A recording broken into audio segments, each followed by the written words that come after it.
مولن، میرے دوست دنیا کی نعمتوں سے دھوکے میں نہ پڑ، عمر ختم ہوتی جا رہی ہے اور یہ نعمتیں سب ختم ہو جائے گی۔ جب تو کوئی جنازہ لے کر قبرستان میں جائے تو یہ سوچتا رہا کر کہ تیرا بھی ایک دن اسی طرح جنازہ اٹھایا جائے گا۔ قیامت کی منظر کشی کر رہا ہے وہ۔ اس کے بعد اس نے مجھ سے کہا، ابو عامر جب میری روح نکل جائے تو مجھے نہلا کر میرے اسی کپڑے میں مجھے کفن دے دینا۔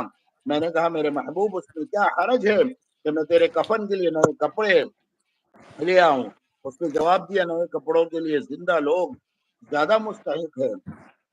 یہ جواب حضرت ابوبکر صدیق رضی اللہ تعالیٰ عنہ کا جواب ہے۔ انہوں نے بھی اپنے وصال کے وقت یعنی انتقال کے وقت یہی فرمائش کی تھی، میری انہی چادروں میں کفن دے دینا۔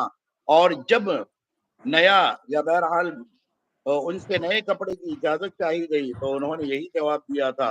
لڑکے نے کہا، کفن تو پرانا ہو یا بہرحال نیا۔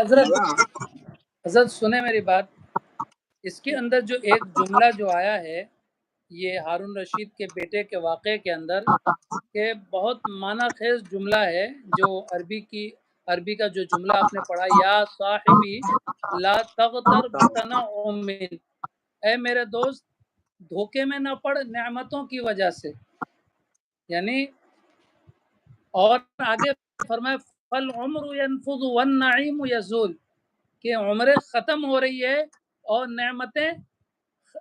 نعمت بھی ختم ہو رہی ہے۔ فالعمر ينفض والنعیم یزول، اور نعمت زائل ہونے والی ہے، ختم ہونے والی ہے۔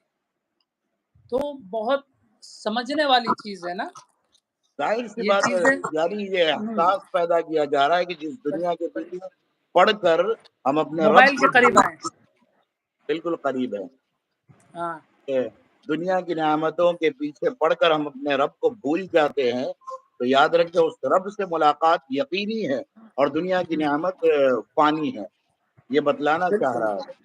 نہیں، کیونکہ اللہ تبارک و تعالیٰ اپنے بندوں سے بڑی محبت کرتا ہے، اور اللہ تبارک و تعالیٰ نے بارہا یعنی مخاطب کس طریقے سے کیا اپنے بندوں کو، ہمیشہ جو اللہ تبارک و تعالیٰ کا انداز ہے اپنے بندوں سے، کہتے ہیں کہ محبوبانہ انداز، کہتے ہیں کہ جب ایک ماں اپنے بچے سے بات کرتی ہے، ماں اپنے بچے سے بات کرتی ہے تو اس کا جو انداز ہوتا ہے بات کرنے کا، تو وہ انداز نرالا ہوتا ہے، وہ شفقت والا انداز ہوتا ہے۔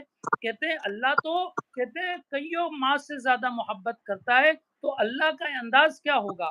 مگر کسی جگہ پہ کہتے ہیں بہت ساری جگہوں پہ جب ماں غصہ ہوتی ہے تو ماں جھڑک بھی دیتی ہے، اور کہتے ہیں کہ اگر آپ کا جو نام ہے اس نام سے غصے کی وجہ سے آپ کو نام سے نہیں بلاتی، آپ کو کچھ اور کہتی ہے۔ مگر اللہ تبارک و تعالیٰ نے اپنے بندوں کو ہمیشہ ہمیشہ کہتے ہیں جو مخاطب کیا ہے وہ یا عبادی سے مخاطب کیا ہے، اور کہتے ہیں قل یا عبادی الذین اسرفوا علی انفسہم لا تقنطوا من رحمت اللہ، کیا کہا؟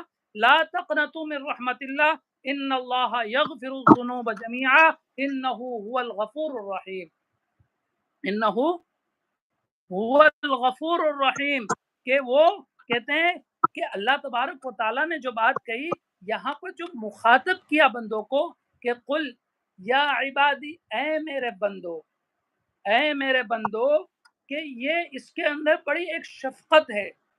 کیا ہے؟